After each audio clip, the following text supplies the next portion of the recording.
I never thought I'd end up back in Dusty Creek, Arizona, the kind of small western town where the sun beats down like it has a personal grudge, and folks still tip their hats when they pass you on the street. But there I was, standing on the cracked sidewalk outside what used to be our ranch-style home on the outskirts. The one with the wraparound porch I'd painted myself during those long summer evenings. 12 years I'd poured into that place, turning it from a fixer-upper into something straight out of a country living magazine. Now, It felt like a stranger's house. My ex-husband, Jake Harlan, leaned against the doorframe, his cowboy boots scuffed from years of pretending he was more rancher than real estate shark.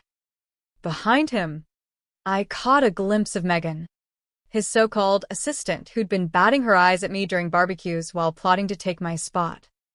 She was already fiddling with the lace curtains I'd hung, making herself right at home.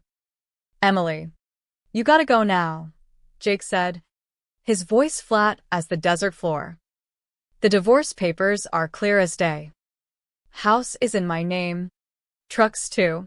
Bank accounts, everything. You signed off on it all." "But Jake, where am I supposed to land?" I pleaded, hating how my voice cracked like dry earth. "I put my nursing career on hold for you. Helped build your flipping business from scratch. We had a life here." He crossed his arms, that smug look creeping in. "And I gave you 12 good years of easy living. We're square. Time to mosey on." Megan sidled up next to him, looping her arm through his like she owned the place. "It's for the best. Eminência.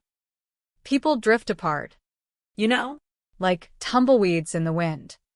I wanted to lash out, to tell them both where they could stick their fake pity, but exhaustion won out. Months of lawyers wrangling, accusations flying like dust storms, it had worn me down to nothing. I grabbed my duffel bag, the sum total of my worldly goods after he'd cleaned me out, and trudged to my beat-up old pickup. $40 in my wallet. That's all I had left. No family nearby. My brother Tom and I hadn't spoken in years. Not since he'd badmouthed Dad, and I'd cut ties sharper than a barbed wire fence. I checked into the Cactus Inn on the edge of town, a no-frills motel where the neon sign flickered like it was on its last leg, and the room smelled of stale smoke and regret. The AC hummed like a dying coyote, and through the thin walls, I could hear truckers arguing over card games. That second night, sleep evaded me like a mirage. I rummaged through my bag, desperate for anything sellable, a necklace, maybe, or an old watch. That's when I found the faded envelope, stuffed in the lining of Dad's old denim jacket. For my Emily, his handwriting scrawled across the front. "When the trail gets rough." Tears stung my eyes. Dad. Bill Harlan had passed 17 years back when I was just 19, working as a maintenance man at the local mining company, fixing rigs and patching up equipment in the blistering heat. He'd never had two nickels to rub together, rotating the same flannel shirts and driving a truck older than me because gas ain't free. Darlin', his funeral had been simple, paid for with what little savings he had. I slit the envelope open carefully. Inside, an ancient bank card and a note. "Keep this safe. Eminência. Use it only when you hit rock bottom. Love always, Dad." The card looked prehistoric, edges worn smooth. He'd given it to me weeks before he died, pressing it into my palm with that grave look of his. I'd been heading off to community college, tucked it away, and forgotten it amid the chaos of life, graduating, meeting Jake, building our real estate empire in the booming Arizona market. Through moves and marriages, it had hitched a ride in my stuff. Figured there might be $50 on it. Tops, enough for gas and a few more nights here while I scrounged for a job. Next morning, I drove to Frontier Savings Bank in downtown Dusty Creek. A sturdy brick building that had stood since the gold rush days, with swinging saloon-style doors and tellers who knew everyone by name. I felt out of place in my faded jeans and dusty boots. But hunger gnawed at me. Ramen from the vending machine wasn't cutting it. I got in line behind a rancher in a Stetson and a mom with kids in tow. When my turn came, I slid the card to the teller. An older guy named Mr. Ellis, with a mustache like a walrus and eyes that had seen every boom and bust. "Sorry to trouble you with this relic," I muttered. "Dad gave it to me ages ago. Just checking if there's anything left, maybe enough for a tank of gas." He smiled warmly, like a kindly uncle. "No worries, Mom." let's take a peek." He swiped it, and his face went from polite to pale as a ghost town. Eyes bugged out, jaw slack. He glanced at his screen. At me. Back again. Mom. Could you step around back here? Right now. My stomach plummeted. What's wrong? Is it fraud or something? He lifted the gate, hands trembling. Folks stared. A cowboy whispered to his buddy. A lady clutched her purse. Security guards materialized, escorting me to a back office. Panic clawed at me. Was Jake behind this? Some final screw you? In the office, Mr. Ellis grilled me. Driver's license, mom's maiden name, birth date, dad's full details. I answered, voice shaking. Then he turned the screen. "Look here, Mrs. Harlan, wait." Yes. "Harlan now, I suppose." Numbers swam before me, account balance glaring like a neon sign. $47 million. I blinked, counted zeros. That's gotta be a glitch. Dad was a fixer-upper, not a tycoon. Mr. Ellis mopped his brow. No glitch, Mom. I've double-checked with the manager. This is real. He explained. 25 years ago, Dad inherited scrubland from his uncle out near the canyons, worthless back then. All sagebrush and scorpions. A developer sniffed around for a resort project, needed that parcel bad. Dad. Sharp as a tack. Didn't just sell outright. He cut a deal for 5% of future profits from whatever they built. They laughed, figuring it'd be peanuts. But the land became part of Canyon Ridge Resorts, a sprawling complex of hotels, golf courses, and luxury condos that turned Dusty Creek into a tourist hotspot. For 2 decades, those profits piled up in a trust, untouchable except by me after age 18. Notices went to Dad's old address. I'd moved for college. Never updated. The money sat, compounding like interest on a bad loan. Why didn't Dad use it? I whispered. We scraped by on beans and rice. Mr. Ellis shrugged. He never withdrew a dime. Set it up ironclad. Irrevocable trust. Sole beneficiary you. Protected from creditors. Spouses. Anyone. That hit like a sandstorm. Jake couldn't touch it, even in our divorce. Arizona law shielded inherited trusts like that. And get this, 3 months back, someone probed the account using my info, right before Jake filed. He'd hired a PI, sniffing for hidden assets. That's why he rushed the split. Left me high and dry. Mr. Ellis advised, get a lawyer. Pronto. X might contest, but he's got no leg to stand on. I left through the back door, head spinning. Dad had sacrificed everything, patching his boots with duct tape, walking miles to work to give me this safety net. Not for luxury, but for freedom. Driving back to the motel, the Arizona sun baked the asphalt, mirages dancing like ghosts on the highway. My mind raced faster than my old truck. $47 million. It sounded like a bad Western flick. The kind where the hero strikes gold but loses his soul. But this was real. And it explained so much about Dad. Bill Harlan wasn't just a maintenance man, he was a quiet genius. Playing the long game in a town where folks chased quick riches from mines or land flips. I holed up in my room, blinds drawn against the glaring light, and called the lawyer Mr. Ellis recommended, Harlan and Associates, no relation. Just a coincidence that made me chuckle bitterly. Mr. Vance Harlan, yep. Same last name. Small town quirks, was a sharp-dressed attorney with a drawl thicker than molasses. MS. Harlan. This trust is airtight, he said over the phone. Under Arizona probate law, irrevocable trusts like this are excluded from marital property. Your ex had no claim. Period. But if he catches wind, he might try to reopen the divorce, claiming fraud or non-disclosure. But I didn't know about it. I protested. Exactly, he replied. We'll prove that. Meantime, let's activate the account properly, ID verification, tax docs. And think about wealth management. This ain't pocket change. We met the next day at his office in a strip mall off Route 66, air-conditioned bliss amid the heat. He walked me through forms, explaining capital gains, estate taxes, stuff that made my head spin. Your dad structured this with a pro, he noted. Probably consulted a lawyer quietly. No wonder it flew under the radar. As papers piled up, memories flooded back.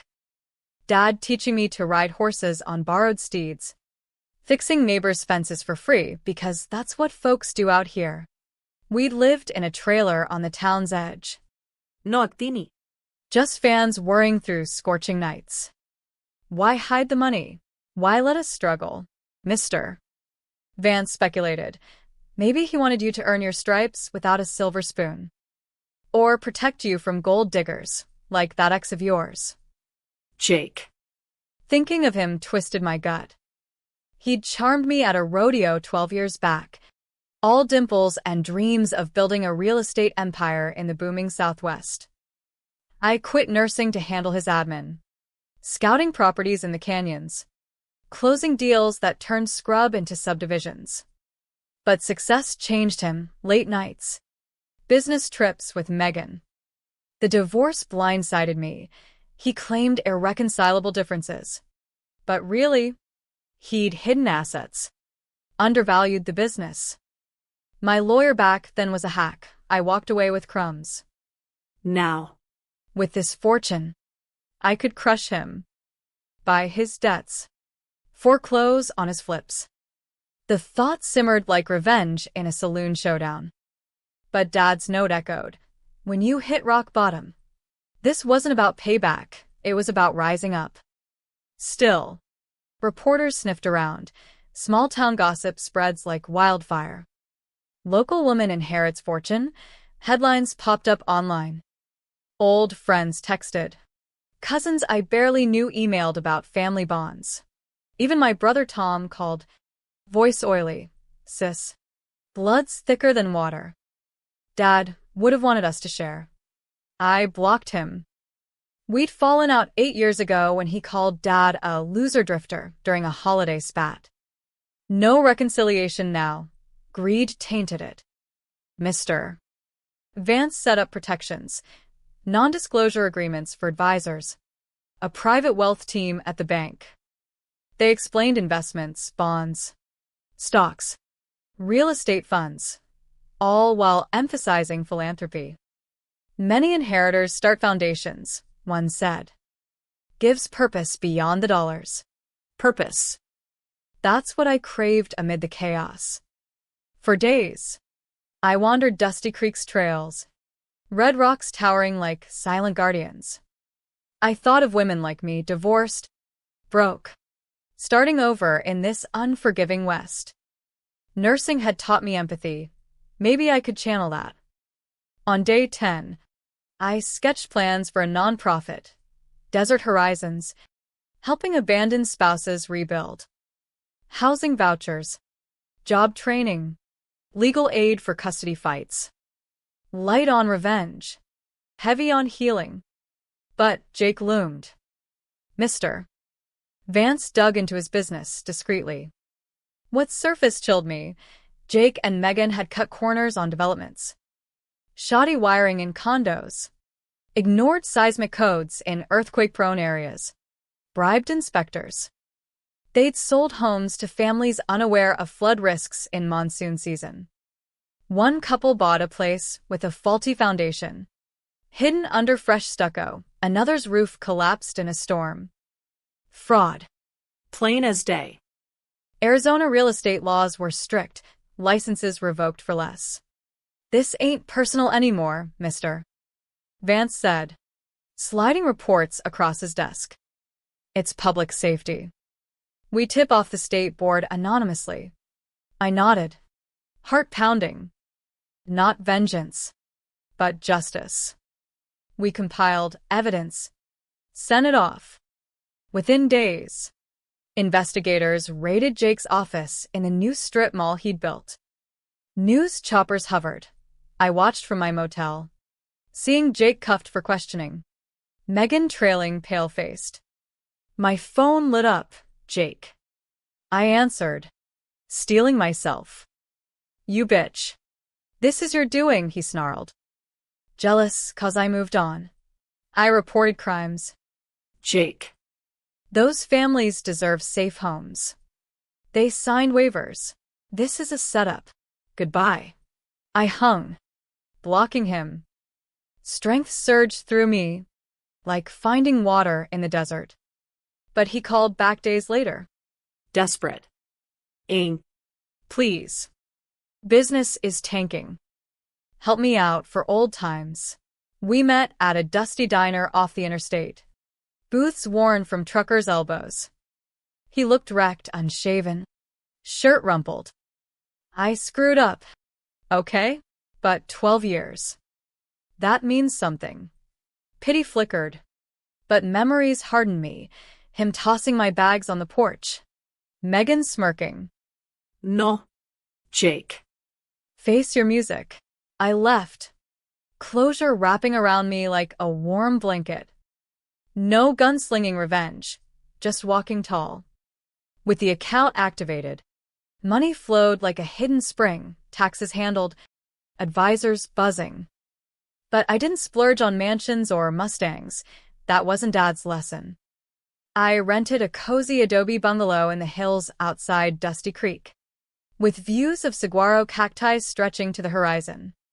Mornings, I'd sip coffee on the patio, watching hawks circle, pondering my path. Desert Horizons launched quietly. Mr. Vance helped incorporate it as a 501c3.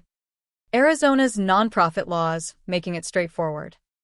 We rented a storefront downtown, outfitted it with computers for job searches, a play area for kids.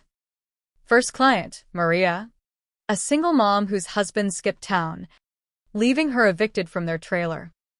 We got her temporary housing at a women's shelter, connected her to vocational training for solar panel installation, big industry out west.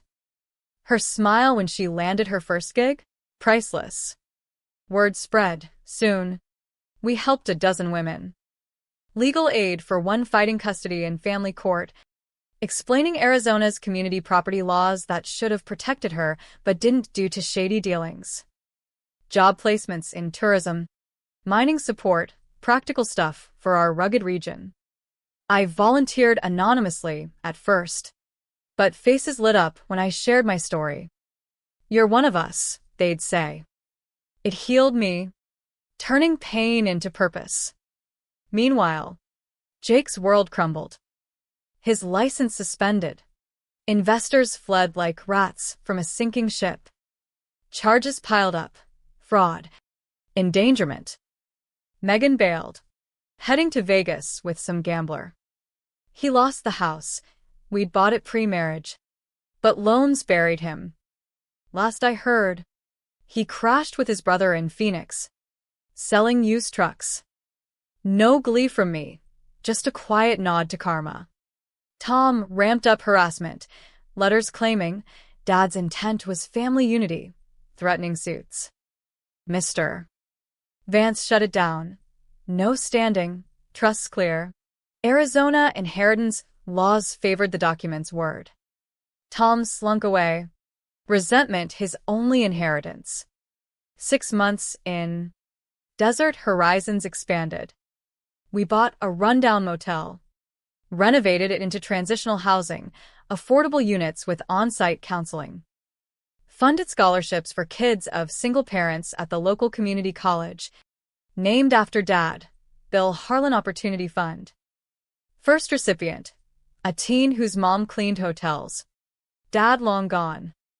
This means I can study engineering, he beamed at the ceremony. Red rocks framing the event. I visited Dad's grave in the old pioneer cemetery. Tumbleweeds rolling by. Simple stone. Bill Harlan. Loving father. I laid wildflowers. Sat cross-legged. Hey, Dad. Found your gift. Angry at first, why the secrets? But I get it now. You wanted me tough. Not spoiled. Taught me wealths in giving back. Not hoarding. Tears came, but cathartic ones. Using it right, helping folks like us. No revenge, just building better trails. A coyote howled distant, wind whispering through mesquite. I felt his approval. Challenges arose, media hounded. Lottery winner or heiress? I gave one interview, focusing on the foundation. It's not about me, it's about second chances. Donors trickled in. Inspired. Legally, we navigated zoning for housing. Western regs favored development, but we ensured eco-friendly builds, respecting the land like Dad did. One evening, a woman named Rosa walked in, bruises fading. A miner who'd turned mean. Her story mirrored mine, assets hidden, left destitute. We got her a restraining order. Job at a dude ranch. Watching her bloom reminded me, this was the humane path. Lighter than vengeance's weight. As Desert Horizons grew. So did I. Therapy helped unpack the divorce trauma. Arizona's no-fault laws had let Jake slide. But I learned forgiveness wasn't forgetting. It was freeing myself. I reconnected with old nursing buddies. Hosting barbecues under starry skies. No pretenses. Money changed dynamics. Sure, some faded, but true friends stuck like burrs. A year post-discovery, Jake's trial hit. Fraud convictions stuck. He got probation. Community service fixing public parks. Ironic for a land flipper. He emailed once. Sorry for everything. Can we talk? I met him at a neutral spot. A canyon overlook at sunset. Colors painting the rocks gold and red. He looked weathered, like the desert had etched lines deeper. I was greedy. Blind. Lost sight of us. You did. I agreed. No malice. But I'm not here to rub it in. Help me rebuild? For old times? I shook my head. Jake, you gotta do that yourself. Learn from it, maybe volunteer. Give back. He nodded. Defeated but thoughtful. We parted amicably. A chapter closed without fireworks. Tom surfaced again. Apologetic over coffee. I was wrong about Dad. Jealousy's poison. We mended fences slowly. Him volunteering at the foundation. Family drama resolved not with drama, but dialogue. Desert Horizons boomed. Branches in Tucson. Phoenix. We advocated for better divorce laws. Testifying in state hearings on asset disclosure. Helped hundreds, women starting businesses, kids in college. One success, a widow who launched a food truck. Now thriving at festivals. I pursued social work certification online. blending nursing know-how with advocacy. Even dated casually, a kind rancher who valued sunsets over status. Life felt balanced, like a well-tended trail. Reflecting on Dad's sacrifice, I saw the lesson. True riches come from integrity, not bank balances. He'd lived humbly to teach that, ensuring I'd use the fortune wisely. 2 years on, I stood at Canyon Ridge's edge, wind whipping my hair, overlooking the resort's Dad's deal birthed. No bitterness, gratitude instead. Desert Horizons had touched thousands, emergency funds for monsoon floods, partnerships with tribal communities for culturally sensitive aid. At a gala fundraiser, Western-themed, boots and BOLO ties, I awarded scholarships. One girl, daughter of a migrant worker, hugged me. "Your dad's story inspires me. I'll pay it forward." Her father's eyes shone, calloused hands clapping. "Reminds me of Bill," I thought. Home that night, I journaled. "Dad, you gave me more than money, a compass for kindness." The light lesson? Revenge corrodes, healing builds legacies. In the American West, where survival's tough, choosing humanity over hate is the real gold rush. I expanded eco-housing projects, mental health clinics. Jake reformed, starting an honest brokerage, even donating to us anonymously. Tom became a board member. Life's not perfect, challenges persist, but armed with Dad's wisdom, I navigate with grace. As stars blanketed the sky, I whispered thanks. Freedom isn't in fortune, it's in using it to lift others. And that's the trail I'll keep blazing.